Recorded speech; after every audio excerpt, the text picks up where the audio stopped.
क्या आपने कभी शैतान देखा है? आज की इस वीडियो में मैं आपकी मुलाकात शैतान से कराने वाला हूं और मैं उसका एक आपको लाइव सीसीटीवी फुटेज भी दिखाऊंगा। वीडियो में आगे बढ़े उससे पहले आप सभी से एक रिक्वेस्ट है, चैनल पर अगर आप नए हो तो चैनल को सब्सक्राइब जरूर से करें ताकि जब भी हमारी कोई नई वीडियो आए उसका नोटिफिकेशन आपको मिलता रहे। साथ ही इस वीडियो में दी गई जानकारी अगर आपको थोड़ी सी भी अच्छी लगती है तो वीडियो को लाइक भी जरूर से करें और अपने दोस्तों के साथ शेयर भी जरूर से करें। तो चलिए आज की वीडियो को शुरू करते हैं। तो ये जो घटना है ये घटना है फ्लोरिडा की। फ्लोरिडा में एक उमर और समीरा नाम के दो पति पत्नी रहा करते थे। उनकी एक 10 महीने की छोटी बेटी भी है। वो लोग कुछ दिनों के लिए छुट्टियां मनाने के लिए अपने घर से दूर जाते हैं। कुछ दिन के बाद वो छुट्टियां मनाने के बाद अपने घर पर वापस आते हैं। वापस आने के बाद जैसे वो अपने घर का दरवाज़ा खोलते हैं तो वहाँ पर उनको एक अजीब सी स्मेल आती है। वो स्मेल काफ़ी ज़्यादा होती है। उस वजह से उमर अब घर के अंदर जाता है। अंदर जाने के बाद घर के जितनी भी खिड़कियाँ थी या रूम के जो दरवाजे थे उन सभी को वो खोल देता है ताकि वो जो स्मेल आ रही है वो घर से अब बाहर चली जाए। बाहर का जो तापमान है काफ़ी ज़्यादा होता है, इस वजह से अब घर में भी थोड़ी सी गर्मी लगने लगती है। अब यहाँ पर समीरा भी अब घर के अंदर एंटर होती है और वो किचन में जाती है। किचन में जाने के बाद अपनी 10 महीने की जो छोटी बेटी थी उन बेटी को वो एक ऊंची जगह पर लेटा देती है, सुला देती है और उसके बाद अपने और उस बेटी के लिए खाना बनाना तैयार करती है। उसके बाद वो खाना बनाने लगती है तो यहाँ पर जो उमर होता है वो बाहर जो सामान पड़ा हुआ है उस सामान को अंदर की तरफ ला रहा होता है। साथ ही अब दोनों पति पत्नी घर के आसपास सब जगह पे वो मुआयना करने लगते हैं आखिर ये जो स्मेल है वो स्मेल किस चीज़ की आ रही है। उनको ये लग रहा था शायद किसी चीज़ का लीकेज तो नहीं हुआ है जो हमें नुकसान कर सकता है, तो वो इन सब चीज़ों को वो चेक करते हैं। घर के चारों ओर घूमकर देख लेते हैं लेकिन वहाँ पर उनको कुछ भी देखने को नहीं मिलता है। अब जो समीरा है फिर से किचन के अंदर जाती है और अपने और अपनी बेटी के लिए खाना तैयार करती है। अब यहाँ पर खाना वो बाहर निकालती है, थोड़ी देर के बाद वो चिल्लाने लगती है तो उमर तुरंत ही अंदर की तरफ जाता है किचन की तरफ। किचन में जाने के जब वो देखता है तो देखता है कि उसकी जो बेटी है वो काफ़ी ज़्यादा रो रही होती है और काफ़ी ज़्यादा चिड़चिड़ी लगती है। यहाँ पर वो अपनी पत्नी की तरफ देखता है और उसको समझाने की वो कोशिश करता है कि ये जो हमारा घर का जो तापमान है काफ़ी ज़्यादा बढ़ गया है, घर काफ़ी ज़्यादा गर्म हो गया है, तो हो सकता है बच्ची को गर्मी लग रही है। तो अब मैं क्या करता हूँ कि जब भी हमने खिड़कियाँ खोल के रखी है उन खिड़कियों को मैं बंद कर देता हूँ और दरवाजे को बंद करके एसी को स्टार्ट करता हूँ। तो वो एसी को चालू कर देता है। उसके बाद करीब करीब आधा घंटा बीत जाता है। अब पूरा घर जो है ठंडा हो चुका था लेकिन अभी भी उनकी जो बेटी है अभी काफ़ी ज़्यादा वो रो रही थी। काफ़ी ज़्यादा वो उस तरह से जैसे कि उसको कुछ अच्छा नहीं लग रहा हो या तो कुछ दिक्कत हो, ऐसे वो रो रही थी। ऐसा वो पहले कभी भी नहीं करती थी। जब उसको खाना दिया जा रहा था तो खाना भी वो खा लेती थी। बेटी का जो बर्ताव देखते हैं तो दोनों पति पत्नी काफ़ी ज़्यादा सोच में पड़ जाते थे आखिर ऐसा क्या हुआ है कि बेटी इस तरह से रो रही है। उसके बाद यहाँ पर उमर के सर्द में अब हल्का हल्का सरदर्द होना शुरू हो जाता है। साथ ही उसकी पत्नी के भी साथ यही होता है, उसको भी हल्का हल्का सरदर्द महसूस होने लगता है। अब दोनों लोग काफ़ी ज़्यादा सोचते हैं, फिर उनको लगता है कि शायद हम लोग अभी जो बाहर से घूमकर आए हैं शायद उसी वजह से ये चीज़ हमारे साथ हो रही है और हमारी बेटी के साथ भी यही चीज़ हो रहा है। क्योंकि अक्सर जब लोग घूमकर आते हैं तो उनको थकान महसूस होती है, सर दर्द भी होता है, तो उनको भी यही लगता है कि शायद हम जो बाहर घूमकर आए हैं उसकी वजह से ये हो रहा है। तो हम आज की रात को हम सो जाएंगे तो जब सुबह उठेंगे सब कुछ सही हो जाएगा। उसके बाद वो लोग जैसे तैसे करके खाना खाते हैं, बेटी को भी खिलाते हैं। उसके बाद बेटी अभी भी काफ़ी ज़्यादा रो रही होती है लेकिन वो फिर उसको सुलाने की कोशिश करते हैं। उसके बाद वो दोनों सर दर्द की दवा लेते हैं। दवा खाने के बाद वो लोग ये सोच के सो जाते हैं कि जब हम सुबह उठेंगे तो सब कुछ सही हो गया होगा। उसके बाद जब सुबह वो दोनों उठते हैं तो कुछ भी सही नहीं हुआ होता है। उनका जो सर का दर्द था वो काफ़ी ज़्यादा बढ़ गया होता है। साथ ही उसकी पत्नी को जो समीरा है उसको अब सर दर्द के साथ साथ कुछ सुस्ती भी महसूस होने लगती है, जैसे कि उसके शरीर में कुछ ताकत ही नहीं है, उसको ऐसा लगता है। और यहाँ पर उनकी जो छोटी बेटी है वो अभी भी रो रही है। रोने के साथ साथ अब उसको उल्टियाँ भी शुरू हो गई है। उसको कुछ भी खिलाते हैं और तुरंत उसकी उल्टी कर देती है। यहाँ पर तीनों की हालत काफ़ी ज़्यादा अब खराब हो चुकी थी। ऐसे ही वो लोग इस तरह से वो जूझ रहे थे तो यहाँ पर उन लोगों को वो जो स्मेल है फिर से काफ़ी ज़्यादा तेज हो जाती है। जो स्मेल वो घर के अंदर एंटर हुए थे उस टाइम में जो स्मेल आई थी वही स्मेल इन लोगों को फिर से आने लगती है। वो फिर से सारी चीज़ों को चेक करता है लेकिन उनको कहीं पर भी कोई भी चीज़ नहीं मिलती है। अब वो सोचता है कि शायद हम जो बाहर गए थे उस टाइम पे शायद हमारे मकान मालिक ने कहीं पर पेंट कराया होगा। जो पेंट की जो स्मेल होती है शायद वो इसी तरीके की स्मेल उनको लग रही थी तो उनको यही लगता है। तो वो चेक करते हैं पूरी बिल्डिंग में कहीं पर कुछ नया पेंट तो नहीं किया गया है, लेकिन जब ये चीज़ वो चेक करते हैं तो उनको वहाँ पर कुछ भी नहीं मिल रहा है। अब वो मकान मालिक को कॉल करते हैं और अपनी जो भी ये परेशानी है वो परेशानी उनको बताते हैं। मकान मालिक ये कहता है कि जब आप घर से बाहर गए थे उस टाइम पे हमने आपके घर को कभी भी खोला नहीं है और ना ही हमने कोई ताज़ा पेंट करवाया है, लेकिन आप इस तरह से हमसे बात करें तो मैं इस बात को गंभीरता से लेता हूँ और सारी चीज़ों को मैं चेक कराने की कोशिश करता हूँ। तो सबसे पहले तो गैस इंस्पेक्टर को बुलाता है, उसके बाद उसके घर की जितनी भी गैस की पाइप होती है सभी पाइप को वो चेक करवाता है, लेकिन वहाँ पर उनको कोई भी लीकेज नहीं मिलता है। गैस इंस्पेक्टर वहाँ से चला जाता है। उसके बाद वहाँ पर एक प्लम्बर को बुलाया जाता है। प्लम्बर आता है, वो भी उसका जो गैस का गीज़र होता है उसको चेक करता है, सारी प्लम्बरी की पाइप को चेक करता है कि कहीं कुछ प्रदूषण तो नहीं है। लेकिन जब भी चेक किया जाता है तो उसको भी वहाँ पर कोई भी चीज़ नहीं मिलती है। फिर वहाँ पर उनको एक एयर कंडीशनर वाले को बुलाया जाता है। एयर कंडीशनर वाला आता है, वो एसी की चेकअप करता है, उनके रेफ्रिजरेटर की चेकअप करता है, लेकिन वहाँ पर भी उसको कोई भी लीकेज देखने को नहीं मिलता है। सब लोग कहते हैं कि आपके घर में कोई भी ऐसी चीज़ नहीं है जहाँ से कोई भी चीज़ लीक हो रही हो, लेकिन हाँ, आप जिस गंध की बात कर रहे हो, जिस स्मेल की आप बात कर रहे हो, वो स्मेल हम भी हल्की हल्की से महसूस कर रहे हैं, लेकिन ये स्मेल किस चीज़ की है हमको पता नहीं है। वो लोग सब चले जाते हैं। मकान मालिक उनके पास आता है, कहता है कि मैंने अपनी तरफ से सारी कोशिश करके देख ली है, यहाँ पर कोई भी ऐसी चीज़ नहीं है जो आपको नुकसान कर सकती है, ना ही कोई लीकेज है। ऐसा कह के वो अब वहाँ से चला जाता है। लेकिन उमर इतने से नहीं मानता है। वो अब फायर ब्रिगेड को कॉल करता है। फायर ब्रिगेड वाले आते हैं। आने के बाद उसके घर का चप्पा चप्पा छान मारते हैं, हर जगह को चेक करते हैं, लेकिन उनको वहाँ पर कुछ भी नहीं मिलता है जो इनके लिए नुकसानकारक हो। वो उमर के पास आते हैं और बताते हैं कि आपका जो घर है पूरी तरह से सुरक्षित है, यहाँ ऐसी कोई भी चीज़ नहीं है जो आपको नुकसान कर सके। लेकिन हाँ, आप अगर किसी स्मेल की बात कर रहे हो तो वो स्मेल हमको भी हल्की हल्की सी महसूस हो रही है, लेकिन ये स्मेल किस चीज़ की है और कहाँ से आ रही है वो हम समझ नहीं पा रहे हैं। इतना कहने के बाद वो लोग वहाँ से अब चले जाते हैं। उमर अब काफ़ी ज़्यादा निराश हो जाता है। उसको लगता है कि आखिर क्या चीज़ है जो हम लोगों को परेशान कर रही है, और ऐसी कौन सी यह स्मेल है जिसके बारे में मैं पता नहीं कर पा रहा हूँ। यहाँ पर उसकी हालत बहुत ही ज़्यादा ख़राब हो रही होती है। उसका जो सर का दर्द था वो काफ़ी ज़्यादा बढ़ गया होता है। ऐसा लगता है कभी भी उसका सर फट जाएगा। उसकी बीवी की हालत तो इतनी ज़्यादा ख़राब होती है कि वो बेड से खड़ी भी नहीं हो पाती है। पूरा दिन उसको सुस्ती ही महसूस होने लगती है। अब यहाँ पर ऐसा लगता है कि वो लोग इस घर के अंदर फंस गए हैं, वो कहीं पर जा भी नहीं सकते, क्योंकि उनकी फाइनेंशियल कंडीशन इतनी ज़्यादा अच्छी नहीं होती है कि इस घर को छोड़कर किसी दूसरे घर पर चले जाए और वहाँ पर वो किराया दे सके। तो क्योंकि इतनी ज़्यादा ख़राब कंडीशन होने की वजह से वो इस घर को छोड़ भी नहीं सकते थे। जो भी है उनको इसी घर के अंदर ही रहना था, और उनको ऐसा ही लगता था कि अब हम यहाँ पर पूरी तरह से फंस चुके हैं। ऐसे ही पूरा एक हफ्ता बीत जाता है और 14 जून का दिन आता है। 14 जून के दिन वो अपनी बेटी को उठाने के लिए जाता है पालने में। जब पालने में जाता है और उठाता है तो वो ऐसी चीज़ देखे वो काफ़ी ज़्यादा चौंक जाता है और चिल्लाता है।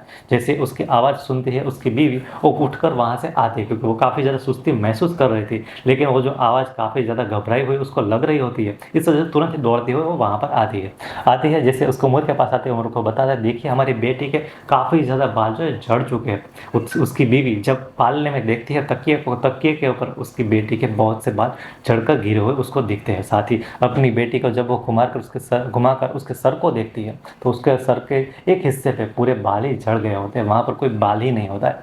ये चीज़ जब दोनों देखते हैं तो काफ़ी ज़्यादा घबरा जाते हैं और कहते हैं हमें तुरंत अपनी बेटी को डॉक्टर को दिखाना चाहिए। अपनी बेटी की जो भी हालत है उसके बारे में हमको उसको बताना पड़ेगा, क्योंकि बाल तो झड़ रहे हैं लेकिन साथ साथ वो उल्टियाँ भी कर रही है और काफ़ी ज़्यादा चिड़चिड़ी रहती है और पूरा दिन वो रोती ही रहती है और कुछ भी खाना भी नहीं खाती।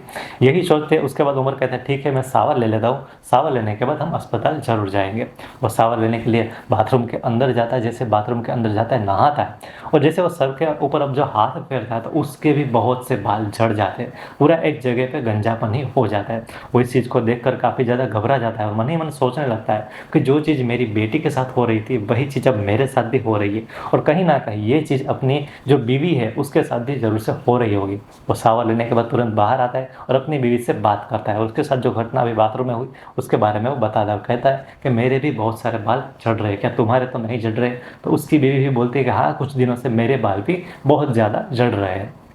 अब वो समझ जाते हैं कि यहाँ पर कुछ ना कुछ ऐसी चीज़ें हैं जो हमारे शरीर को बीमार कर रही है। शायद कोई ऐसा वायरस है या तो कोई ऐसा प्रदूषण है जिसकी वजह से हमारे साथ ये चीज़ अब हो रही है। अब तुरंत ही मकान मालिक को कॉल करना चाहता है, लेकिन तुरंत ही वो उसके दिमाग में एक चीज़ आती है, जब हम घर के अंदर एंटर हुए थे तब से जो स्मेल आ रही थी वो स्मेल आज भी आ रही है। इतने ज़्यादा दिन बीतने के बाद भी वो स्मेल आ रही है और वो स्मेल दिन के एक टाइम पे बहुत ज़्यादा बढ़ जाती है।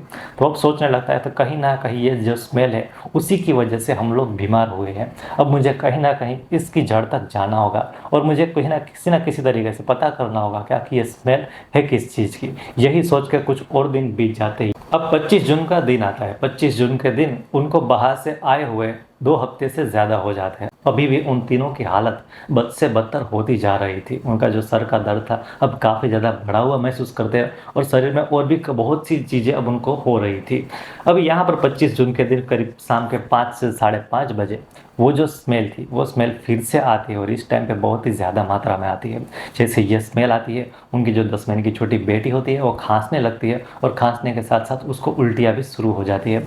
अब समीरा उसकी माँ उसके पास आती है, बच्ची को संभालती है और उमर अब उठकर खड़ा हो जाता है और फिर जो स्मेल जिस दिशा से आ रही है उस दिशा में जाने लगता है। वो पहले तो अब किचन में आता है, किचन में आने के बाद उस स्मेल को फिर से सूंघने की कोशिश करता है। उसको पता चलता है जो स्मेल है और ड्राइंग रूम से आ रहा है, ड्राइंग रूम की तरफ वो जाने लगता है। वहाँ पर जाने का फिर से वो सूंघता है और अपने शरीर में उस स्मेल को लेने की पूरी कोशिश करता है जिससे कि पता चले कि किस दिशा से आ रही है।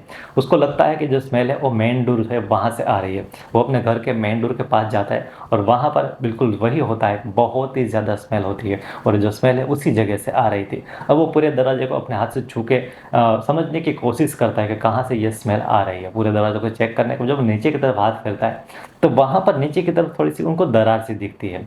जब दरार दिखती है उसको लगता है कि शायद ये जो स्मेल है वो बाहर से आ रही है, तो दरवाजे को खोलता है फटाक से और बाहर जाता है। बाहर उसको कुछ भी नहीं मिलता है, यहाँ तक कि वो जो बदबू आ रही थी वो बदबू बाहर की तरफ तो बिल्कुल भी नहीं होती है, जो भी होती है घर के अंदर ही होती है। फिर से घर के अंदर आ जाता है, दरवाजे को बंद करता है और फिर से उसको बदबू आ रही होती है। अब वो निराश होकर अंदर की तरफ जा रहा होता है कि फिर से वो कुछ सोचने लगता है, फिर से अपने दरवाजे की तरफ घूम कर देखता है और देखने के बाद वो नीचे की तरफ जब थोड़ा सा देखता है तो उसको कुछ चीज़ उसको दिखाई देती है। वो तुरंत अपनी बीवी के पास जाता है, कुछ दोनों बातें करते हैं। बातें करने के बाद अब शाम का वक्त हो जाता है, उसके बाद रात हो जाती है। देर रात होने के बाद अब पूरे अपार्टमेंट में कोई भी सन्नाटा हो जाता है, कोई भी नहीं होता है, पूरा सन्नाटा हो जाता है। अब दोनों बाहर आते हैं। बाहर आने के बाद वहाँ पर एक गमला होता है, क्योंकि हम सब लोग अपने घर के बाहर एक गमला रखते हैं, तो उन्होंने भी एक गमला रखा हुआ होता है। वो गमले में एक चीज़ को वो छुपा देते हैं। छुपाने के बाद वो घर के अंदर चले जाते हैं और फिर घर को लॉक कर देते हैं। अब ऐसे ही 2 दिन बीत जाते हैं। 2 दिन बीतने के बाद एक दिन शाम को फिर से उनको वो गंध फिर से आती है और बहुत ही ज़्यादा मात्रा में आती है। उमर तुरंत ही खड़ा हो जाता है। खड़ा होने के बाद तुरंत ही वो दरवाजे के पास जाता है, दरवाजे को खोलता है। वो फिर से निराशा उसके हाथ लगती है, वहाँ पर उसको कुछ भी नहीं मिलता है। लेकिन आज उसको कैसे भी करके पता करना था कि आखिर ये चीज़ है क्या। अब वो फिर से गमले के पास जाता है, गमले में जो चीज़ उसने छुपाई थी उसको लेकर अपने रूम के अंदर आता है। उसकी बीवी ये सारी चीज़ें देख रही होती है। वो अपना काम करने का जो रूम होता है उस रूम के अंदर जाता है। जाने के बाद वो वहाँ पर उसने कुछ चीज़ छुपा के रखी थी, वो चीज़ देखता है। दरअसल उसने जो गमले में चीज़ छुपा कर रखी हुई थी वो कुछ और नहीं सीसीटीवी कैमरा होता है। उस सीसीटीवी कैमरे से फुटेज को चेक करने लगता है।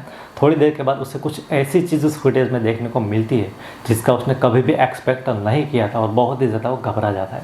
खड़ा होकर तुरंत रूम से बाहर आता है और उसका जो शरीर है पूरा पसीना पसीना हो चुका होता है। उसकी बीवी ये चीज़ देखती है और उसको पूछती है कि आखिर क्या हुआ है। तो बोलता है कि अब हमको यहाँ पर 1 मिनट भी इस घर के अंदर नहीं रहना चाहिए, तुरंत ही हमको और हमारी बेटी को अपना चेकअप करवाना चाहिए, हमें डॉक्टर के पास जाना चाहिए, ये घर अब हमारे लिए सेफ बिल्कुल भी नहीं है। वो तुरंत घर से बाहर निकलते हैं। बाहर निकलने के बाद पहले तो पुलिस को कॉल करता है 911 पे। कॉल करने के बाद पुलिस वहाँ से बोलती है क्या हुआ है।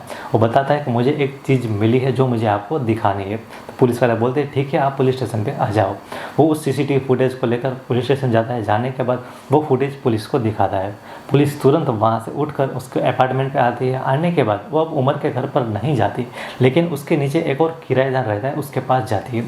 वहाँ पर जो किराएदार रहता है उसका नाम होता है जुमिंग ली। जुमिंग लिंग जो है वहाँ पर रसायन विज्ञान की पीएचडी कर रहा होता है, उसके वो पढ़ाई कर रहा होता है। उस टाइम पे उसको काफ़ी ज़्यादा जो केमिकल की नॉलेज भी होती है। तो उसके घर पे जाते हैं, जाने के बाद उसके दरवाजे को खटखटाते हैं और वहाँ पर जुमिंग ली ही दरवाज़ा खोलता है। जैसे खोलता है वो लोग उसको गिरफ्तार कर लेते हैं। गिरफ्तार करने के बाद वो उसको पुलिस थाने लेके आते हैं और लाने के बाद उससे पूछताछ करते हैं।